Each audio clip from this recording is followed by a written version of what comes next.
Hey, so today I wanted to talk to you about cutting through the clutter, getting attention with your story. Greg Mortensen founded Central Asia Institute with the mission to educate young people, particularly women, girls, young girls, in northern Pakistan, and then that grew to Afghanistan and eventually Central Asia. So when he first started, he was living out of his car. I think he was divorced from his wife, and he had no money. And he just started telling his story. He was a climber, and he would tell the story of his expedition in Pakistan, in the Himalayas.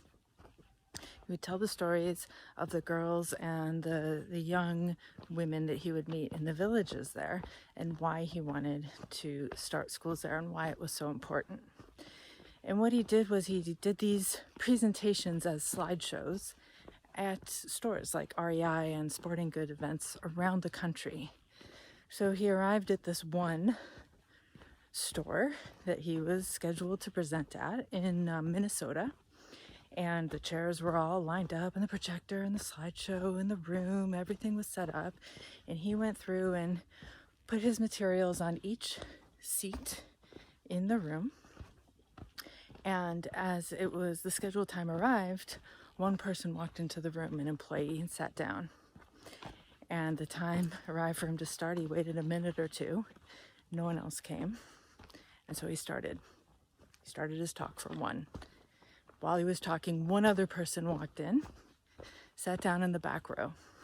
So he finished his talk, and both people left. The employee was like, "Yeah, dude, that was awesome. That was rad." And then he went through to pick up all his unused materials. And in the last row, where the one gentleman had been sitting who arrived late, he found an odd donation envelope that had been sealed. And in it was a check for $10,000. So I'm sharing this story because when people ask me how to break through the clutter to get attention with their story, I think about that one, because I think we're so focused on getting our story to spread virally and getting, just posting this stuff on social media and having people pick up on our message. And the key is, I think, twofold. And that is identifying who are the people that are going to care about your thing, and what are the stories that you're going to tell them. And that sounds kind of obvious, but there's kind of a lot in there. I'm going to write a blog post on each of those, finding the right people and telling the right story that's going to get them to care. I'm going to link up to them.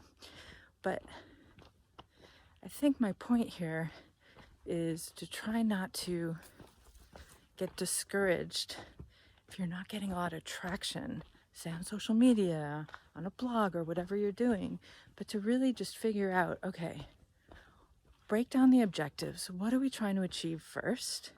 What's doable? Maybe it's a financial goal, a small one. We need X amount of money to fund this program, this facility, whatever. Who is going to care about it?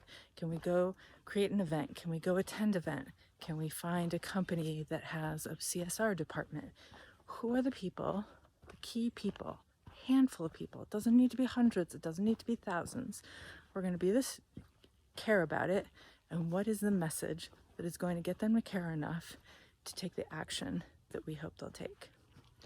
So I want to thank you for joining me for a walk in the woods. I have no dogs today. And actually, I forgot to tell you that I'm coming to you from the Oregon coast, Nia County Mountain right here.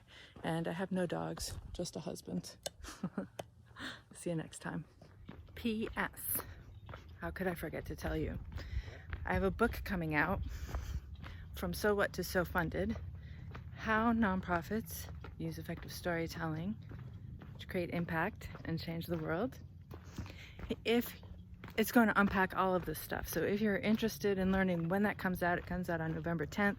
You can subscribe to my bi-weekly newsletter. The link is below to subscribe. And that's it. Thanks for joining me on a walk in the woods.